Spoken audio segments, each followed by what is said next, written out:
लक्ष्मीनाथसमारम्भां नादयामुनमध्यमाम् अस्मदाचार्यपर्यन्तां वन्दे गुरुपरम्परां यदिराजाय विद्महे श्रीभाष्यकाराय धीमहि तन्नो रामानुजार्य प्रचोदयात्. ஆழ்வார்கள் திருவடிகளே சரணம்.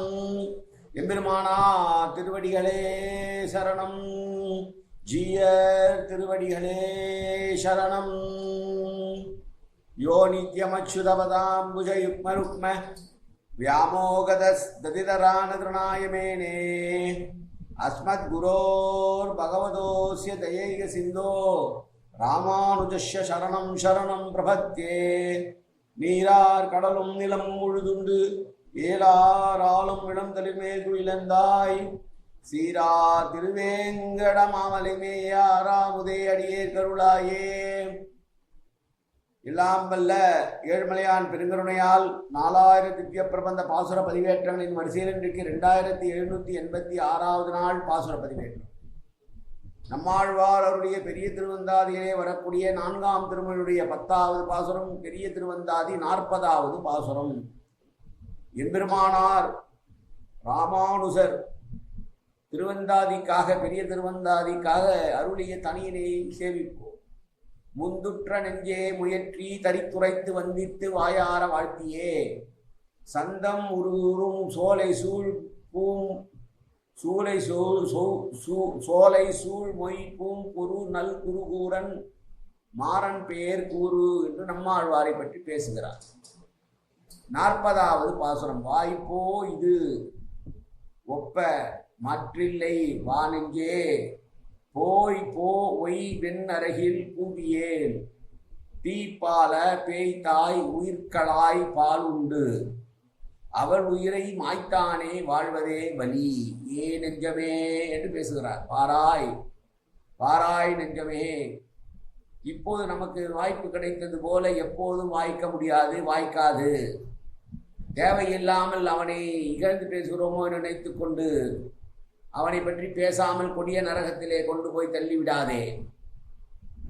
தீயதான தன்மை உடையதான பூதனை, தாய் வடிவிலே வந்த பூதனை தன்னுடைய முலையிலே விஷத்தை தடவி கொண்டு வந்தபோது வந்தவள் பூதனை என்பதை அறிந்து அவளுடைய பால் குடிப்பது போலவே அவளுடைய உயிரையும் சேர்த்து குடித்தான். அந்த பெருமானை வாழ்த்துவதே நமக்கு மிடுக்கானது. இந்த உலகத்திலே வேறெதுவும் மிடுக்கில்லை. எனவே அவனையே நாம் வாழ்த்துவோம், போற்றுவோம் என்று சொல்லுகிறார். இந்த உலகத்திலே எம்பெருமானுடைய திவ்ய சரிதங்களை பேசக்கூடிய வாய்ப்பு யாருக்கு இருக்கிறது? ஆனால் அப்படி இல்லை. ஆழ்வார் பேசுகிறார், எனக்கு இருக்கிறதல்லவா. பெருமாள் மீது கொண்ட பக்தியின் ருசியின் காரணமாக இந்த பாட்டை பாடுகிறார், இந்த பாசுரத்தை பொழிகிறார். அவர் நெஞ்சே, இப்படிப்பட்ட வாய்ப்பு நமக்கு தவிர வேறு யாருக்கு கிடைச்சிருக்கும்? இந்த உலகத்தில் இருக்க எல்லாரும் தங்கள் தங்கள் வாய்க்கு வந்தபடி கண்ட கண்ட விஷயங்களை பாடிக்கொண்டும் பேசிக்கொண்டும் திரும்பவர்களாக இருக்க, நாம் மாத்திரம் அப்படி இல்லாமல் பகவானுடைய புகழை பேசுவதையே தொழிலாக கொண்டு பேசும்படியானது இந்த இவ்விருள் திரு தருமாநிலத்தில் சம்பவிக்கக்கூடியதா கிடையாது. ஆனாலும் விதி வாய்க்கின்றி வாய்க்கும் கண்ணீர் என்னும் போல தெய்வ யோகத்தாலே அவனொருளாலே நமக்கு இந்த பாக்கியம் வாய்த்தது. ஆனால் பகவத் குணங்களின் தூய்மையையும் நமது நாவின் எச்சில் தன்மையையும் பார்க்கும்போது வாக்கு தூய்மை இலாயினாலே மாதவா உன்னை வாய்க்கொள்ள மாட்டேன் என்று பெரியாழ்வாருடைய திருமொழியிலே 5ஆம் பத்திலே வரக்கூடிய முதல் திருமொழியினுடைய முதல் பாசுரத்திலே, என்னுடைய நாவின் எச்சலால் உன்னை பாடலாமா என்று நைச்சியம் பேசிக்கொண்டு இருக்காமல், ஐயோ நான் தகுதியானவன் தானா, எனக்கு தகுதி இருக்கிறதா உன்னை பற்றி பேச என்றெல்லாம் நினைத்து அவனை பற்றி பேசாமல் இருப்பது சாஸ்திரங்களிலே பிரகாசமாக வெளிப்பட்டிருக்கிற நரகங்களை காட்டிலும் கொடிய நரகம் என்று கருத வேண்டும். அப்படிப்பட்ட நரகத்திலே என்னை தள்ளாமல் நீ அவனுடைய சருதிகளில் ஏதோனும் ஒன்றை சொல்லிக்கொண்டே இருக்கப்பார். கம்சன் தன்னுடைய தங்கையின் மகனான 8வது குழந்தையால் மரணம் என்று அறிவிக்கப்பட்ட பின்னால் அசரீரி சொன்னதை கேட்டவுடனே 8வது குழந்தை என்று சொன்னவுடனே 20 சிறையில் அடைக்க முதல் குழந்தை பிறந்தவுடனே கொண்டு சென்றான் வசுதேவன். கம்சா இதோ முதல் குழந்தை என்கிறான். ஆனால் கம்சன் அந்த பிஞ்சு குழந்தையை பார்த்தவுடனே நினைத்து பார்க்கிறான், இதுவா நம்மை கொல்லப் போவது, இட்டுதானே கொல்லப் போவது, எனவே உயிரோடு இருக்கட்டும் என்று மாமன் என்கிற முறையிலே வசுதேவனை பார்த்தவுடனே நேர்மையை மெச்சினேன், ஓ குழந்தையோடு நன்றாக வாழுங்கள் என்று சொல்லி அனுப்பிவிட்டான். எப்போதுமே துர்புத்தி கொண்டவர்களுடைய நிலையை நாம் எளிதிலே கணிக்க முடியாது. அப்போதுதான் அவன் அங்கிருந்து குழந்தையை எடுத்துக்கொண்டு வசுதேவன் சிறைக்குள் நுழைவதற்குள்ளாக மீண்டும் கம்சன் நேரே சிறைக்கு வந்து அந்த குழந்தையை கொள்ளுகிறான். காரணம், நாரதர் இடையிலே புகுந்து அந்த 8 பேருக்கும் அவர்கள் மோட்சம் கொடுக்க வேண்டும் என்று இருப்பதனாலே, அவர்கள் கண்ணனுக்கு முன்னால் பிறக்க வேண்டியவர்களாக இருப்பதனாலே, அவருடைய விதிப்படி அவர்கள் உடனே மறிக்க வேண்டும் என்பதனாலே கம்சனிடம் சென்று தேவர்கள் சூழ்ச்சியை நம்பாதே, 8 என்று சொன்னார்களே வழியே 1லிருந்து 8 8லிருந்து 1 என்று யோசித்துப்பார் என்று சொல்ல முதல் குழந்தையை கொன்றானாம் கம்சன். அப்படியே 7 குழந்தைகள் கொள்ள 7ஆவதான குழந்தையானது மாயமாக மறைய 8ஆவதான குழந்தை பிறந்தவுடனே கொல்ல வேண்டும் என்று நினைக்கிறான். ஆனால் இரவோடு இரவாக பிறந்தது ஓரிடம் வளர்ந்தது ஓரிடம் என்று நந்தகோகுலத்துக்கு சென்று விடுகிறான் கண்ணன். கண்ணன் வளர்வதை அறிகிறான் கம்சன். உடனே முதலாக கண்ணனை கொல்லுவதற்கு ஒருவை அனுப்புகிறான். அவன்தான் பூதனை.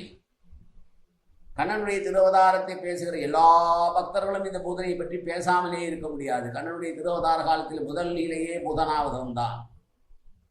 வந்த பூதனை மகாலட்சுமி போல வடிவம் கொண்டு வந்தாளாம். அழகு என்பது எப்போதும் ஆபத்து என்று பெரியவர்கள் சொல்ல கேட்டிருக்கிறோம். அப்படித்தான் பூதனையானவள் தாயின் ஊறு கொண்டு வந்தாள். நல்ல தாயாய் யசோதை போலவே வந்தாளாம். என் குழந்தை எங்கே பசிக்கும், அதற்கு பால் கொடுக்கப் போகிறேன் என்று விஷம் தடவிய தன்னுடைய முலையை கொண்டு போய் குழந்தையுடைய வாயில் வைக்க எல்லாம் அறிந்த கண்ணன் அவள் உயிரை சேர்த்து இருந்தான் என்பது கண்ணனுடைய திருவதார காலத்திலே முதலாக அவன் செய்த லீலை. அப்படி அந்த போதனை கதையை சொல்லி பேசேன். ஏன் அப்படி இல்லாமல் வேறு எதையோ நாம் பேச வேண்டும்? அவ்வாறெல்லாம் பேசாதபடி நமக்கு ஒரு வாய்ப்பு கொடுத்திருக்கிறான் பெருமாள். எனவே நமக்கு நம்முடைய வாயினால் பேசினால் அவனுடைய பெருமைக்கு குறை வருமோ என்று நினைக்க வேண்டாம். நீ அவனை பற்றி பேசிக்கொண்டே இரு என்று சொன்ன.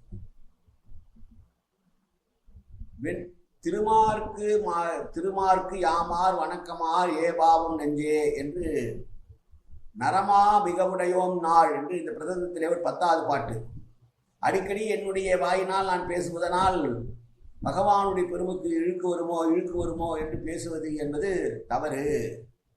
எஸ் துவய சகசிரவாக்கோ நிறையோ எஸ் திவ்ய வினா என்று எம்பெருமானோடு கூடியிருப்பது சொர்க்கம், அவனை பிரிந்திருப்பதுதான் நரகம் என்று இலக்கமண பெருமாள் ராமாயணத்திலே கூறினது இங்கே நாம் நினைத்து பார்க்க வேண்டியது. எம்பெருமானை பற்றி எது பேசினாலும் அவனை ஏற்றுவது என்பது நமக்கு சொர்க்கத்தை போன்றதுதான். அவனை பற்றி பேசாமல் இருப்பது எப்போதும் நாம் நரகத்திலே வாழ்வது போலதான். நமனும் முற்கலனும் பேச நரகில் நின்றார்கள் கேட்க, நரகமே சொர்க்கமாகும் நாமங்களுடைய